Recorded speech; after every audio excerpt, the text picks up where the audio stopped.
Now, let's hear from the opposition. Labor is, of course, claiming this wafer-thin surplus. A surplus it is, but it's not celebrating it too much because in the budget there are going to be signs of tougher times ahead. Let's bring in now Nationals.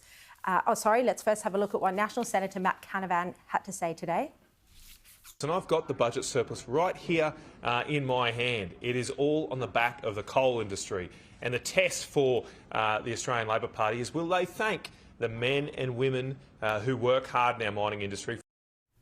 All right, let's bring in now Nationals MP Keith Pitt. Keith, Matt Canavan channeling Scott Morrison there, but very clearly making the point that part of the surplus is owing to higher commodity prices, which you think is quite a paradox, given that Labor is moving, towards this transition away from coal.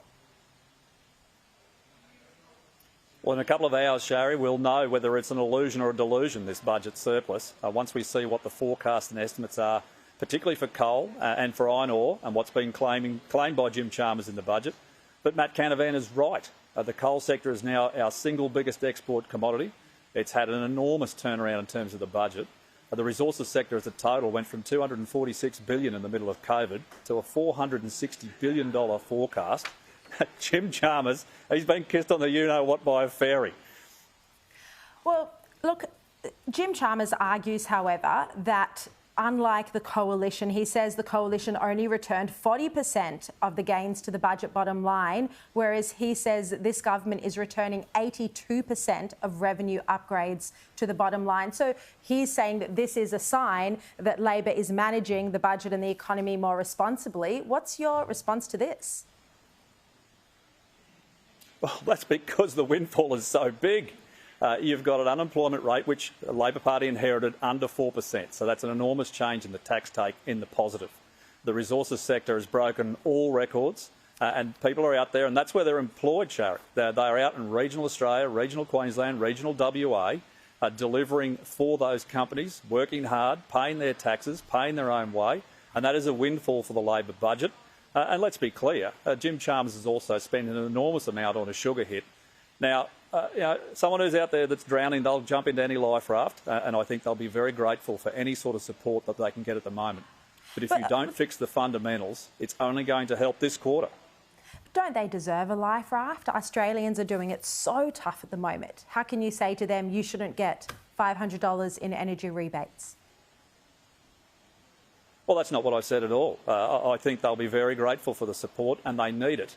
But they should also remember that what's being taken away, the low-income tax offset, for example, in my electorate of Hinkler, that affects 51,000 people, so up to $1,500 that they would have got because of their hard work. And instead, they'll get a few shekels, depending on what the agreement is with the states.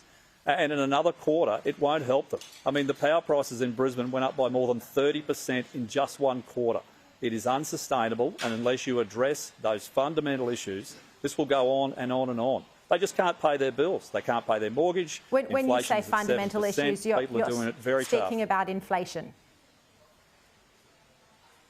Well, inflation and electricity prices in particular.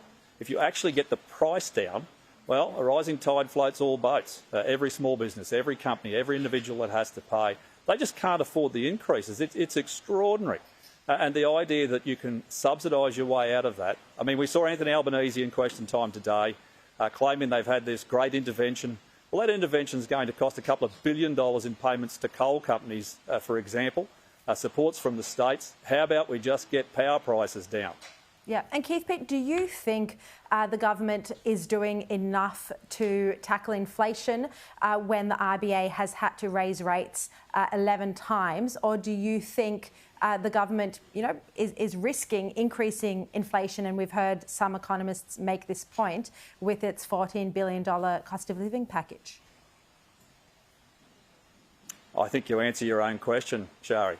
The reason that rates keep going up is because they can't get a handle on inflation. It is running at 7%.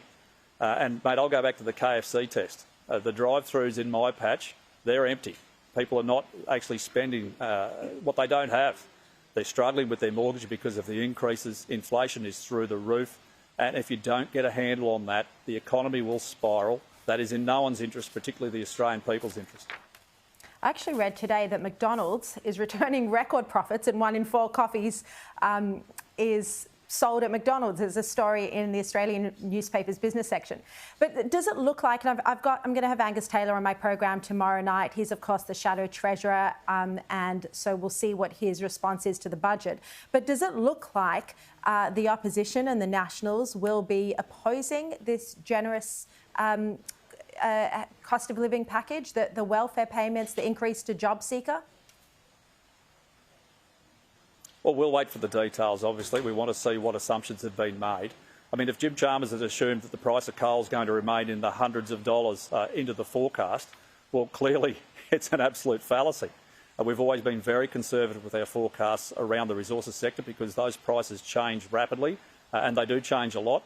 Right now, it's a windfall. I'm really pleased for the people who are out there working hard, who have a job because of the success of the sector. But look at what Labor is doing to it. Not only do they want to kill Australia's golden goose in the resources sector, they want to tar and feather it on the way. They are killing confidence in Australia. The Japanese ambassador has said we now have sovereign risk in this country. That is just extraordinary. It shouldn't happen. We need the federal government to be behind the resources sector, whether it's coal or gas or anything else. Instead, they'll be increasing taxes, they'll be smashing them with the safeguard mechanism. They are destroying confidence, and that is bad for the economy, and particularly regional Australia if we lose those projects. OK, Keith Pitt, thank you very much for your time tonight.